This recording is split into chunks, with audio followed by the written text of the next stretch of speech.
Let's go to Canberra now and bring in James Paterson, the Shadow Home Affairs Minister. James, good to see you. We'll start there this morning. So those comments from Penny Wong yesterday about Palestinian statehood. On top of that, you've got the Australian overseer, if you like, to the Israeli investigation of the 7 aid workers who were killed.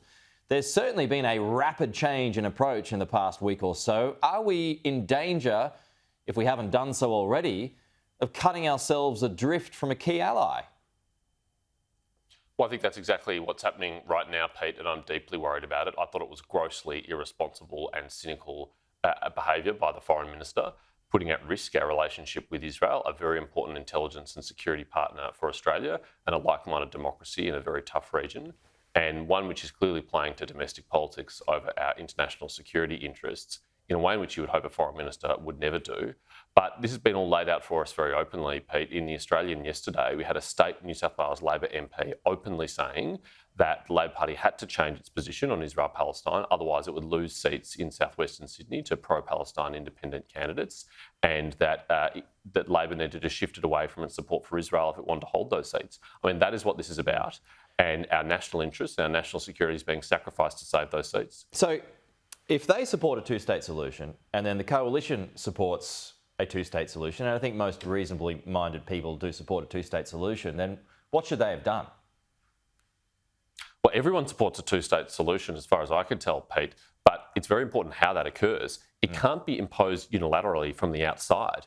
And the problem partner here that's refusing to engage in negotiations and refusing to have a two-state solution is not the State of Israel. It's the State of Israel which has, over the last 2 decades, offered repeated offers of peace to the Palestinian Authority, offered repeated offers to recognise a Palestinian state, and every single one of those offers has been rebuffed and rejected by Palestinian leadership. The pressure that needs to be brought to bear is on the Palestinian Authority and on Hamas, for Hamas to release the hostages and to lay down their arms, and for the Palestinian Authority to come back to the negotiating table with a reasonable approach that is achievable in our lifetimes. Now, those are the intransigent actors in this. Everybody who's studied this, everybody who's involved in this understands that. It's been very well documented by historians, by Bill Clinton and others who are involved in the extensive and peace efforts over many years. That's where the problem lies. And this government's got that completely wrong, and it's obviously because of domestic political pressure. Yeah, and you've just got Hamas, who only just recently rejected the latest ceasefire attempt. But we'll move on to this Made in Australia plan. The Prime Minister's speech coming up a little later on with the extra details. Some have been leaked already this morning. James, what do you make of it so far? Well, we all want a future made in Australia, but I've got absolutely no confidence at all that this government or the policies that it has will deliver that. In fact, everything that this government has done in the last 2 years has taken us in the opposite direction. It's made it harder to make things in Australia. It's made it harder to do business in Australia. Just look what they've done to energy. Energy prices are out of control and among the worst in the developed world.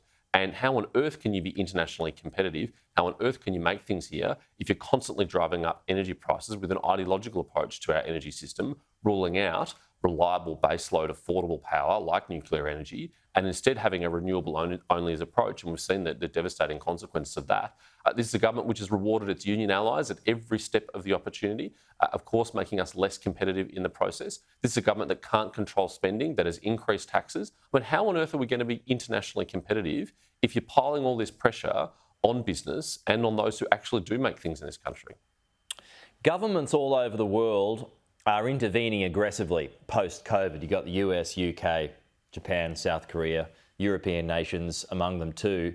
So on the face of it, do we need to do the same to catch up?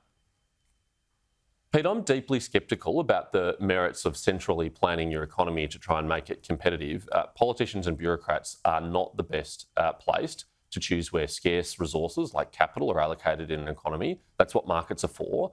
And history shows us how often it fails in the past when that happens. But it's particularly the case for a small, open trading economy like Australia. We just cannot deploy anywhere near the level of subsidies that our major competitors can. We shouldn't try and compete on that way. We should try and compete with our ingenuity, with our innovation, with our competitiveness, with our entrepreneurship, with our creativity, by backing business and industry with the policy settings that they need to succeed, like affordable energy, flexible labour markets, light touch on regulation, low taxes. They're the kind of things that will make Australia competitive internationally. They're the kind of things that will help us make things, make us prosperous, not this top-down Canberra-centric, politicians decide approach, which is just going to be littered with failures, as it has always been in the past.